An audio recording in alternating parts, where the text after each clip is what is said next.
Yuk. Akhirnya kita dah sampai dekat pantai Nanami, yuk.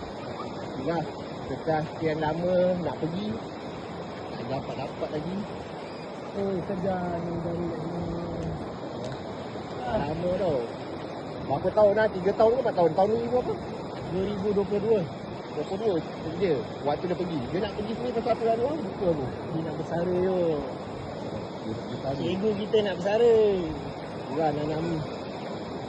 Pergi lah. Macam ni rupanya tempat dia. Patut ada kita tempat ni. Tenang. Apa dia kata? Kuantan. Kuantan. Sampai juga kita. Tapi dia tak sampai lagi Dia yang tak sempat sampai. Tapi ni buat Cikgu Nanami lah. Kita tunaikan hajat dia. Ha? Kita tunaikan hajat dia. Bukan. Kamu pasal ini. Bersemadilah dengan aman, Cikgu Nanami. Bukan. Macam ni juga tempat dia nak pergi tu Ya. Yeah. Tak ada lah special sangat. Kuantan tapi aku tak tahu apa yang menarik ke ombak dia. Itu ketenangan lah tu. Ha? Dia tak nak ada masalah dunia. Oh, dia tak nak masalah sini. Tapi dia tak sempat Dia tak sempat. Dia cakap dia nak buat rumah dia kat tepi ni. Aku ingat rumah tu kat situ. Mana kat situ? Kat situ. Kat mana? Kat situ tempat dia. Oh. Dia nak buat tepi pantai rumah dia. Okay guys, kita dah sampai Kuantan. So, kepada Inilah. siapa yang tak dapat pergi lagi, korang rugi.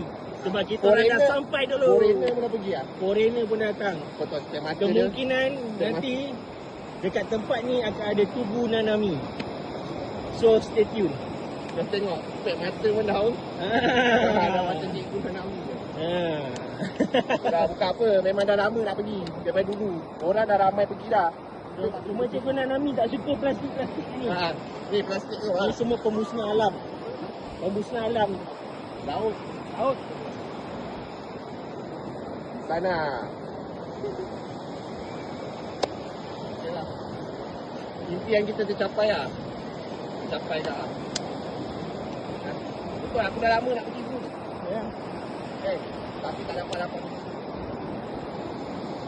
Kalau Aku boleh nak buat. tahu apa yang special sangat lah dekat Kuantan ni kan. Yang dia nak pergi sangat kan. Dia sebab panas. Dia tenang. Pasal tu. Dia tenang. Dia suka tengok laut. Kau tengoklah kat sana. Tengok tu. Awan tu. Cantik je. Kalau dia kata laut, kau betul lah laut. Kenapa laut kau suka? Nampak tu. nampak. Cantik je. Pemandangan.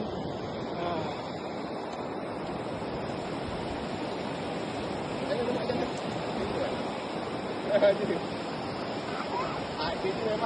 betul-betul. Tu spender dia, boxer dia.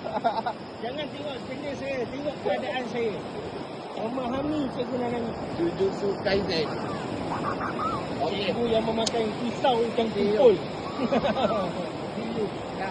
Okey, bye-bye. Orang kena pergi tau.